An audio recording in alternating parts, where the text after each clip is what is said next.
2008 GOP vice presidential nominee, former Alaska Governor Sarah Palin joins us.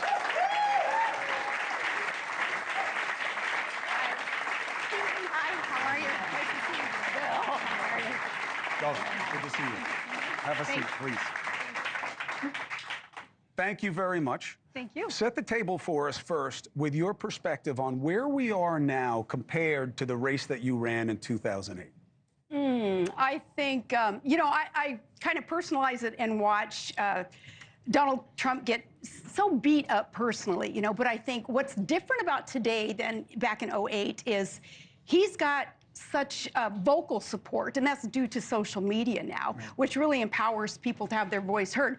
I don't remember having a whole lot of defense, on my side back then, and it toughens you up though, and it makes you work even harder and want to debate even more aggressively.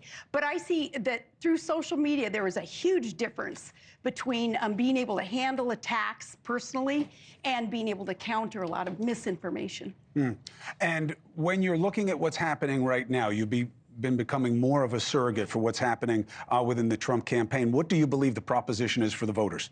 I think, we were promised, we'll go back to 2008 again, we were promised back in 2008 that America was going to be fundamentally transformed with an agenda that was going to be ushered in. Barack Obama had promised that.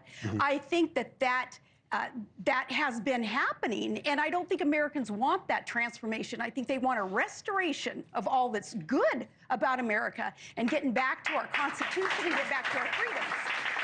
So I think what is in front of voters is which agenda do you want? Trump does not believe in that transformation that had been promised, whereas it seems like Kamala Harris does. She's part of that agenda. She wants to perpetuate that. Gentlemen. I have a question for the governor. Thank you for being here, number one. Why do you think there's such a gender gap in the vote? Why are more women supporting Kamala Harris? We were backstage watching a screen flashed a poll that shows that poll showed that a lot more women were for Kamala. But I was turning to my nephew who was sitting there with me, and I'm like, since when? And who says that? I believe that polls are really good for strippers and cross-country skiers, but not for a whole lot of other things. Because the women, you would.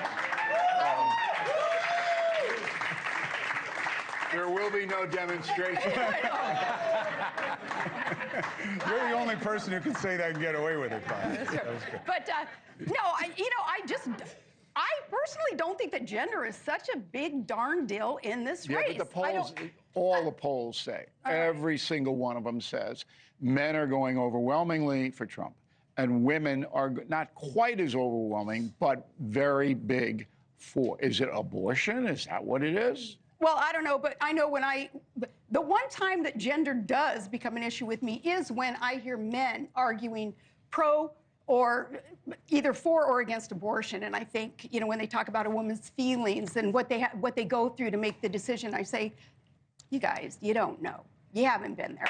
And gender does become an issue with that topic. And perhaps that is the topic for a lot of single issue voters, but that's not the be-all, end-all in this election.